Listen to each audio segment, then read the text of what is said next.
ఒకప్పుడు వరుస విజయాలతో పీక్ స్టేజ్లో ఉన్నప్పుడు పూరి జగన్నాథ్ సినిమాలంటే హిట్ బొమ్మ పడాల్సిందేనన్న నినాదం వినిపించేది. అయితే అదే జోష్లో పూరి మధ్యలో చెత్త సినిమాలు చేసి ఇమేజ్ పాడు చేసుకున్నాడు. హిట్ కోసం మళ్లీ పాకులాట మొదలుపెట్టాడు.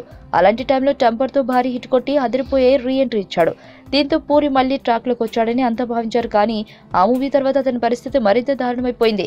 దాని తర్వాత పూరి తీసిన చిత్రాలన్నీ డిజాస్టర్లే.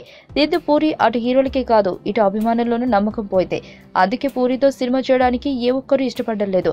ఇలా వరుస ఫ్లాపులతో సతమతమవుతున్న పూరితో బాలయ్య జతకట్టడం అందరికీ షాక్ గురి చేసింది. సాధకర్ణితో కెరియర్లోనే బిగ్గెస్ట్ హిట్ అందుకున్న బాలయ్య పూరితో సినిమాకి ఎందుకు కమిట్ అయ్యాడని అభిమానుల్లో కంగారు మొదలైంది. అయితే మాస్ ని హీరోయిజం ని ఎలివేట్ చేయడంలో పూరి దిట్ట కాబట్టి వీరి కాంబోలో చాలా డిఫరెంట్ గా ఉంటుందన్న క్రేజ్ వచ్చేసింది. పైగా సినిమా ప్రారంభోత్సవం సమయంలో తాను బాలయ్యని చాలా పవర్ఫుల్ గా చూపిస్తానని ఫ్యాన్స్ కోరుకునే రీతిలోనే చిత్రం చాలా ఎనర్జెటిక్ గా కొత్తగా ఉంటుందని పూరి చెప్పడంతో అభిమానుల్లో జోష్ నింపుకుంది.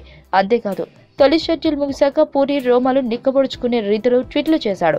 యాక్షన్ సీక్వెన్స్ బాలేగా వచ్చిందని, బాలయ్య ఎనర్జీ అదుర్సని చెప్పడంతో ఫ్యాన్స్ పూనకాలతో ఊగిపోయారు. అసలు వీరి సినిమా ఎప్పుడెప్పుడు వస్తుందా అని ఇప్పటి నుంచే వెయిట్ చేస్తున్నారు.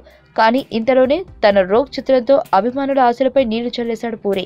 మంచి అంచనాలతో పూరి క్రేజ్ తో ప్రేక్షకుల ముందుకొచ్చిన ఆ సినిమా బాగానే ఆడుతుందని, పూరికి హిట్ ఇస్తుందని భావించారు. కానీ ఆ అంచనాలన్నీ తారుమారయ్యాయి. అన్ని చోట్ల నుంచి ఈ చిత్రానికి ఫ్లాప్ టాక్ వచ్చేసింది. ముఖ్యంగా పూరి మార్క్ డైలాగ్స్ ఉన్నా అతని క్రియేటివిటీ ఏమాత్రం ఇందులో కనిపించలేదనే విమర్శలు తారస్థాయిలో వస్తున్నాయి. ఇలా పూరి చిత్రానికి వస్తున్న కామెంట్స్ చూసి నందమూరి అభిమానుల్లో దడపుడుతోంది. తమ అభిమాన నటుడు బాలయ్యతో పూరి చేస్తున్న సినిమా పరిస్థితి ఏమవుతుందా అని ఆందోళన చెందుతున్నారు. ఆల్రెడీ కళ్యాణ్ రామ్ ఇజన్తో పెద్ద షాక్ ఇచ్చిన పూరి బాలయ్యతో చేస్తున్న సినిమా ఎలా ఉంటుందో చూడాలి. సుబ్బు, నీకు తెలుసా నాకు ఎర్లీ మార్నింగ్ ఒక కల వచ్చింది. నువ్వు నన్ను జ్యువెలరీ షాప్కి తీసుకెళ్ళి వడ్డానం కొనిచ్చావంట. ఏ టైంకి? గుర్తులేదు సుబ్బు, 5 అనుకుంటా. అదే మరి 5కి మీ బాబు వచ్చి బిల్లు కట్టినట్టు నాకు కాల్ వచ్చింది.